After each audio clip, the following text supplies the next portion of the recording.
Hello दोस्तों, मैं गोविंद मालविया आपका स्वागत करता हूं। पिछले वीडियो में हमने चर्चा की थी कालीबंगन सभ्यता के बारे में। वैसे राजस्थान अध्ययन सीरीज के इस अध्याय यानी सभ्यताओं के अंतर्गत हम देख रहे थे कालीबंगन। अगर आपने इससे पहले वाला वीडियो नहीं देखा है तो कालीबंगन पार्ट 1 देखिएगा, उसके बाद इस वीडियो पे आइएगा।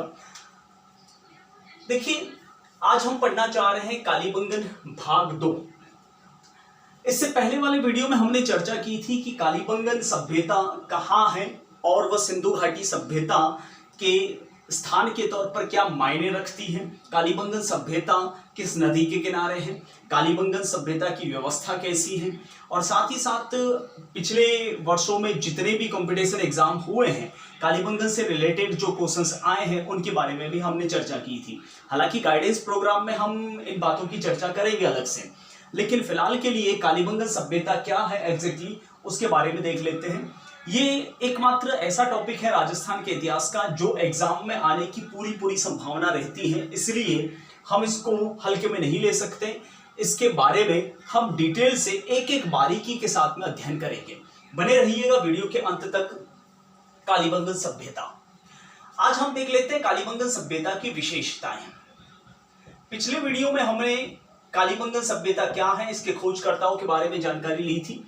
आज देखते हैं इसकी विशेषताएं। देखिए, कालीबंगन में अग्नि वेदिकाएं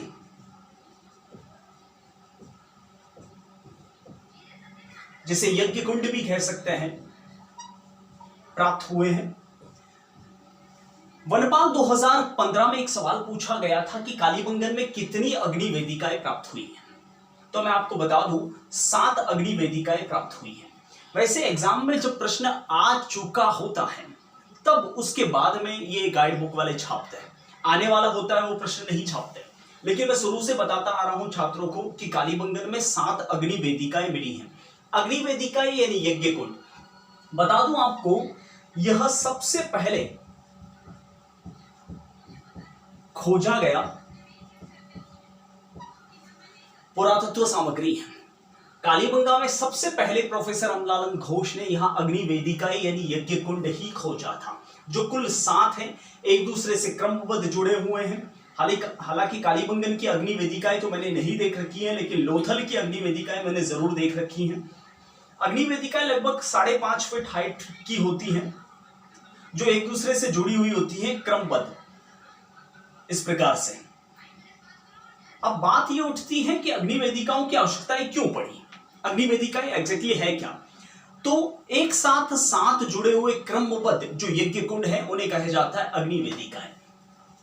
तो पहली बात यह निकल के सामने आती है कि अग्नि वेदिकाओं की आवश्यकता क्या और क्यों पड़ी। तो सीधा सा उत्तर होगा कि अग्नि वेदिकाओं की आवश्यकता के पीछे यह है कि कालीबंगन के लोग धार्मिक रूप से अंधविश्वासी थे। ये अंदर वाली चीजें हैं। आजकल क्योंकि एग्जाम में कथन और कारण वाले एनालिटिक सवाल ज्यादा आते हैं, मैंने अपनी वर्कशॉप क्लास में भी बताया था आपको, सीधे फैक्चुअल सवाल कम आते हैं, एनालिटिक सवाल ज्यादा आते हैं। जैसे सवाल पूछ लिया जाए कि कालीबंगन के बारे में कौन सा वक्तव्य सत्य है, कौन सा असत्य है। आजकल इस टाइप के सवाल आपने जरूर देखे होंगे बड़े लेवल पर। साथ ही साथ आपने ये भी देखा होगा कि आजकल सवाल आते हैं जैसे कि कथन और कारण की व्याख्या कीजिए, तो उन चीजों में ये काम आएगी। दूसरी बात, इन अग्नि वेदिकाओं के अंदर और बाहर की साइड में मछली, कछुए, हिरण यानी पशुओं की आधी जली हड्डियां हैं।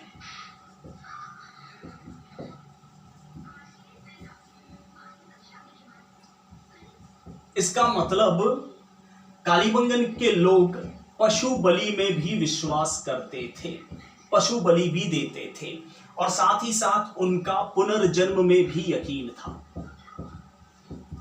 ये अंदर वाली चीजें अगर आप निकालोगे तभी निकल के सामने आएगी, और एग्जामिनेशन बोर्ड आजकल एनालिटिक सवाल में ऐसी चीजें ज्यादा देता है। आप सोचिए, कालीबंगन में जो अग्नि वेदिकाएं मिली उसके आसपास पशुओं की आधी जली हड्डियां, इसका मतलब वह पशु बलि भी देते थे। तो पशु बलि का सबसे प्राचीन प्रमाण जो है पूरे सिंधु घाटी सभ्यता में या भारत में सबसे प्राचीन प्रमाण है वो कालीबंगन से मिला है, वो अग्नि वेदिका। देखिए, एग्जाम में एक्शन का रिएक्शन होता है, सवाल को देख के सवाल बनाए जाते हैं। कैसे बनाए जाते हैं, किस आधार पर बनाए जाते हैं, इसका भी मैं अलग से व्याख्या करूंगा और ये करूंगा मैं आपको गाइडेंस प्रोग्राम के दौरान कि सवाल किस तरह से। देखिए, मेहनत में कोई कमी नहीं रखता, ठीक है, लेकिन सही रास्ते पर मेहनत करना भी जरूरी है। इसलिए भी गाइडेंस प्रोग्राम की आवश्यकता पड़ती है। क्या आएगा, कितना आएगा, क्यों आएगा, कैसे आएगा, ये सवाल आया तो आया कैसे, ये सारी चीजें हम गाइडेंस प्रोग्राम में देखेंगे, ठीक है।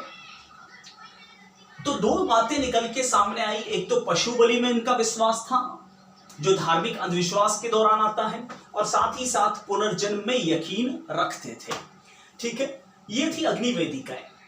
देखिए, उसके बाद में कालीबंगन पर रिसर्च किया था 1961 से 65 के बीच में प्रोफेसर बी के थापड़ यानी बालकृष्ण थापड़ और प्रोफेसर बीवी लाल यानी ब्रिजवासी लाल ने। बी के थापड़ ने इनको कहा कि ये अग्नि वेदिकाएं नहीं है, यह तंदूर की रोटियां सेकने के चूल्हे हैं। तंदूर नुमा बेलनाकार चूल्हे कहा प्रोफेसर बी के थापड़ ने। देखिए, वनपाल 2015 में पूछा गया कि कालीबंगन में कितनी अग्नि वेदिकाएं मिली हैं। क्या पता उसी एक्शन का रिएक्शन इस बार ये हो जाए कि आपसे सीधा सवाल पूछ लिया जाए कि कालीबंगा में कितने चूल्हे प्राप्त हुए हैं, जबकि चूल्हों के बारे में आपने नहीं पढ़ा होगा कि कालीबंगन में चूल्हे प्राप्त हुए हैं। सिर्फ आपने आहड़ के बारे में पढ़ा होगा कि 6 चूल्हे वहां से प्राप्त हुए हैं। तो एक्शन का रिएक्शन ये जा सकता है, क्योंकि अग्नि वेदिका को ही प्रोफेसर थापड़ ने बाद में तंदूर नुमा चूल्हे कहा है। आप सोचिए, एक साथ एक घर में 7 चूल्हे क्या कर रहे हैं। देखिए, अग्नि वेदिकाएं ही अगर तंदूर नुमा बेलनाकार चूल्हे है, तो जरा सोचिए कि एक ही घर में 7 चूल्हे एक साथ क्या कर रहे हैं। क्या घटोत्कच की औलाद थोड़ी थे।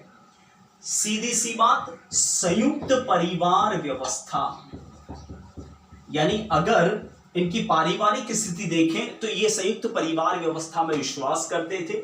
साथ में अगर ये अग्नि वेदिकाएं ही प्रोफेसर थापड़ ने तंदूर नुमा चूल्हे कहा है। तंदूर नुमा चूल्हे जानते हो ना, तंदूर की रोटियां खाई होगी, वो इतने बड़े बड़े चूल्हे होते हैं जिसमें वो थेप के रोटी चिपकाते हैं, उसके बाद में हुक से निकालते हैं। खाई भी होगी, बड़ी टेस्टी लगती है। तो अगर इनको चूल्हे माने, चूंकि अग्नि वेदिकाएं और चूल्हे एक ही हैं, अलग अलग पुरातत्ववेत्ता का अलग अलग मत है। जैसे कि प्रोफेसर अमलानंद घोष कहते हैं कि ये अग्नि वेदिकाएं हैं, प्रोफेसर थापड़ कहते हैं कि ये तंदूर नुमा बेलनाकार चूल्हे हैं। और चूंकि वनपाल 2015 में सवाल आ चुका है कि कितने अग्नि वेदिकाएं, तो 7, तो उसी के आसपास सवाल रह सकता है। कैसे और किस आधार पर और किस तरह का सवाल रहेगा, 8 सालों से पढ़ाता आ रहा हूं, एक्सपीरियंस है। जो सोचता हूं वैसा का वैसा एज इट इज सवाल टपक जाता है एग्जाम में। सो ध्यान दीजिएगा। तंदूर नुमा बेलनाकार चूल्हे, आप सोचिए कि अग्नि वेदिकाओं के आसपास पशुओं की आधी जली हड्डियां, ठीक है, प्रोफेसर घोष ने खोजा। उसी को प्रोफेसर थापड़ ने तंदूर नुमा चूल्हे कहा, ठीक है, और उसके आसपास आधी जली हड्डियां। मतलब अगर ये चूल्हे हैं तो पास में पशु की आधी जली हड्डियां क्या कर रही हैं। यानी इससे ये पता चलता है कि कालीबंगन के लोग मांसाहारी भी थे। तो मांसाहार का ये सबसे प्राचीन प्रमाण है, ठीक है। तो ये थी कालीबंगन की प्रारंभिक विशेषता, जिसके बारे में सबसे पहले खोज हुई थी, सबसे पहले रिसर्च हुआ था। सबसे पहली खोजी गई चीज कालीबंगन में अग्नि वेदिकाएं ही थी, ठीक है। अब बात कर लेते हैं कालीबंगन से रिलेटेड कुछ और विशेषताओं की। नगर व्यवस्था देख लेते हैं। देखिए, मैंने पिछले वीडियो में बताया था कि सिंधु घाटी सभ्यता के 5 नगर लगभग एक जैसे थे। एक तरफ निचला नगर था, दूसरी तरफ उच्च नगर था, ठीक है। इस प्रकार से ये नगर बटे हुए थे।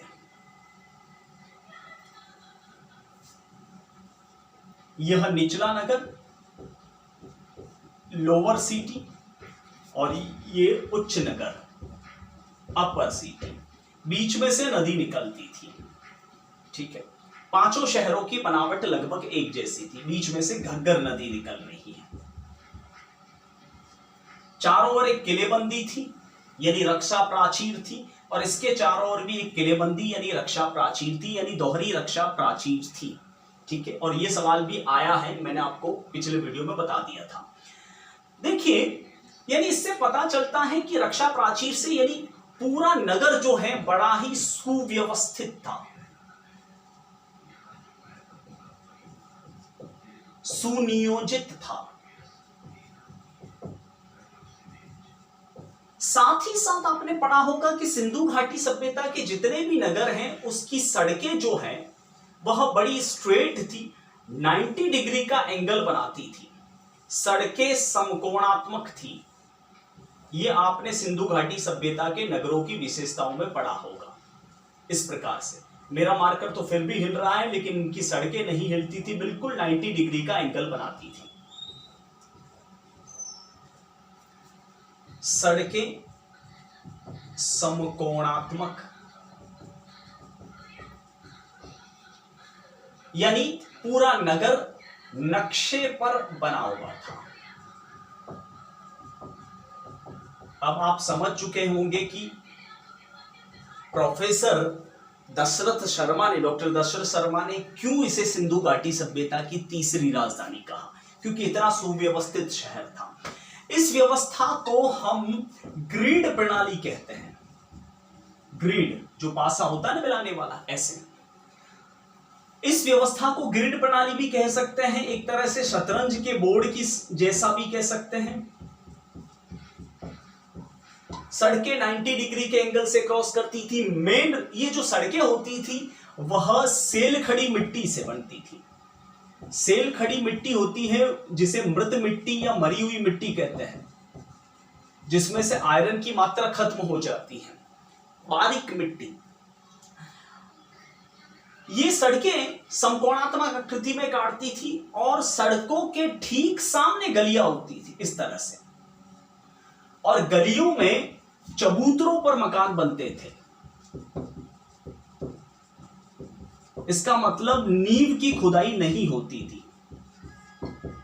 कालीबंगा में नींव की खुदाई नहीं होती थी। जैसे मान लीजिए ये मेन रोड जा रही है, तो सड़कें, गलियां जो होती थी वो इस तरह से नहीं होती थी। गलियां इस तरह से नहीं होती थी, गलियां इस तरह से होती थी।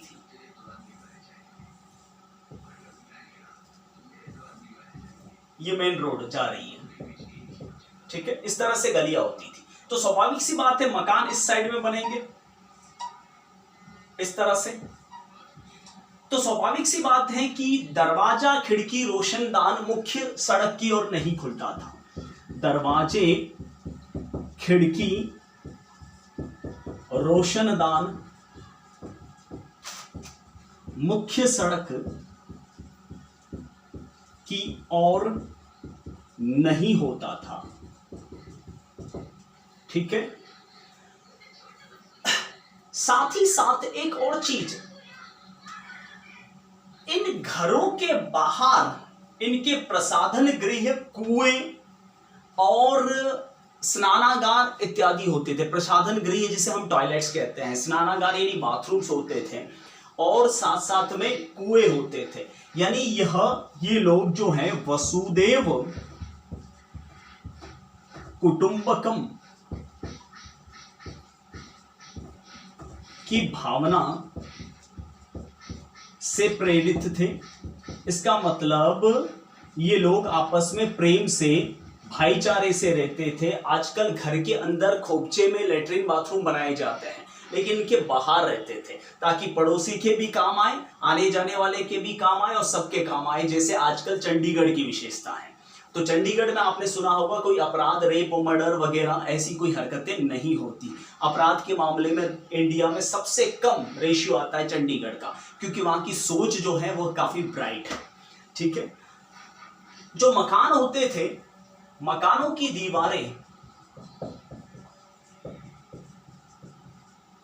दीवारें जो होती थी वह कच्ची ईंटों से बनती थी। कच्ची ईंटों का प्रयोग करते थे ये लोग। ठीक है, साथ ही साथ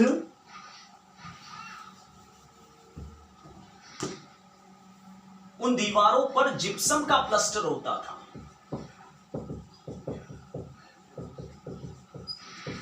यानी हम एक तरह से कह सकते हैं पीओपी। इतनी शानदार ये पीओपी का इस्तेमाल करते थे। ऊपर जिप्सम का प्लास्टर होता था और साथ में जिप्सम के अंदर ये बिटुमिनस कोयला भी मिलाते थे।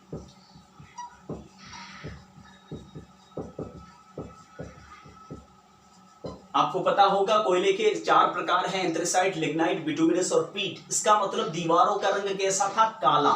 यानी कालीबंगन का नामकरण सिर्फ एक आधार पर नहीं हुआ है। काली चूड़ियां, काली मिट्टी के बर्तन भी हैं, यहाँ की दीवारें भी काली हैं, बहुत कुछ काला है यहाँ पर, इसलिए इसका नाम पड़ा है कालीबंगन। ठीक है। घर के आंगन में एक चबूतरा मिला है जिसमें शायद कोई पौधा पूजते थे और वो आंगन के बीचों बीच एक चबूतरे के अंदर पौधा कौन सा पूजा जाता है? तुलसी। इसका मतलब कालीबंगन के निवासी प्रकृति प्रेमी और प्रकृति पूजक भी थे। देखिए, कथन और कारण वाले सवालों में उलझाया जा सकता है, इसलिए मैं इसके नगर की विशेषता आपको बता रहा हूं कि किस तरह थी। ठीक है। तो इसका मतलब ये नहीं था कि ये पकाई हुई ईंटों का इस्तेमाल करना जानते ही नहीं थे सिंधु घाटी सभ्यता के लोग। मैं आपको बता दूं, कालीबंगन को छोड़कर अन्य जो नगर हैं जैसे हड़प्पा हो गया, मोहनजोदारो हो गया, धोलावीरा हो गया, बनवाली हो गया, यहां पर जो नालियां हैं वह पकी हुई ईंटों की थी। लेकिन कालीबंगन की जो नालियां हैं वह लकड़ी की थी।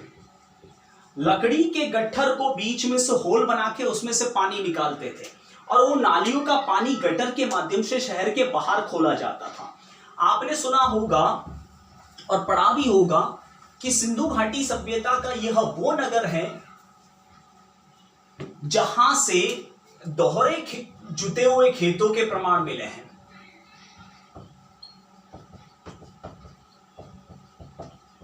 नगर के नॉर्थ ईस्ट में ये खेत मिले हैं। 2017 कॉलेज लेक्चरर परीक्षा में पूछा गया था कालीबंगन में किस दिशा की ओर दोहरे जुते हुए खेतों के प्रमाण मिले हैं, तो उत्तर था नगर के उत्तर पूर्व में। ठीक है। इस प्रकार से नगर के उत्तर पूर्व में खेतों की हलों की हराइयां बनी हुई हैं। ठीक है। इस प्रकार से डबल जुताई है उन खेतों की। मैं आपको बता दूं, ये वही पानी है जो नालियों का पानी गटर के माध्यम से खेतों में जा रहा है, यानी सीवरेज का पानी, यानी उसमें खाद तो ऑलरेडी मिली हुई है ही। ठीक है। और वही पानी ये लोग इस्तेमाल करते थे। ठीक है। यानी सिंचाई के मामले में भी कालीबंगन एक बहुत ही अच्छा और सुव्यवस्थित नगर कहा जा सकता है। नगर के नॉर्थ ईस्ट में खेत जो दोहरे जुते हुए खेतों के अवशेष मिले हैं। बिल्कुल खेतों में हलों की हराइयां बनी है, वो काफी बारीक हैं। 30 सेंटीमीटर तो बिल्कुल 30 सेंटीमीटर ही, 1 सेंटीमीटर भी हल इधर उधर नहीं हिला। ये डिस्टेंस 90 सेंटीमीटर है तो 90 सेंटीमीटर ही, 1 सेंटीमीटर हल इधर उधर नहीं हिला है। इस लेन में ये चना बोते थे सीधे, इस लेन में सरसों बोते थे, यानी एक साथ 2 फसलें ये निकालते थे इन खेतों से। वैसे कालीबंगन में अगर मैं आपको और बताऊं विशेषता, तो कालीबंगन में कुछ अनाज कूटने की ओखलियां भी प्राप्त हुई हैं। उन ओखलियों में जले हुए जौ और चावल के दाने हैं। यानी एक तरह से हम कह सकते हैं कि कालीबंगन में 4 फसलें मिली हैं, चना, सरसों, जौ और चावल। चावल को धान भी कहते हैं। ठीक है। तो ये प्राचीनतम फसलों में आते हैं। ठीक है। कालीबंगन सभ्यता जो है इसकी बहुत सारी विशेषताएं हैं, जैसे कि यहां पर बुदोन फेस्टीन लिपि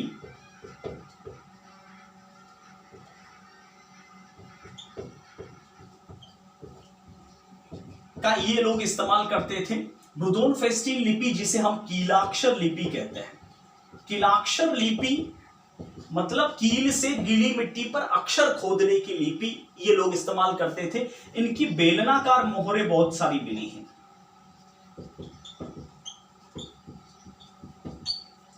ठीक है।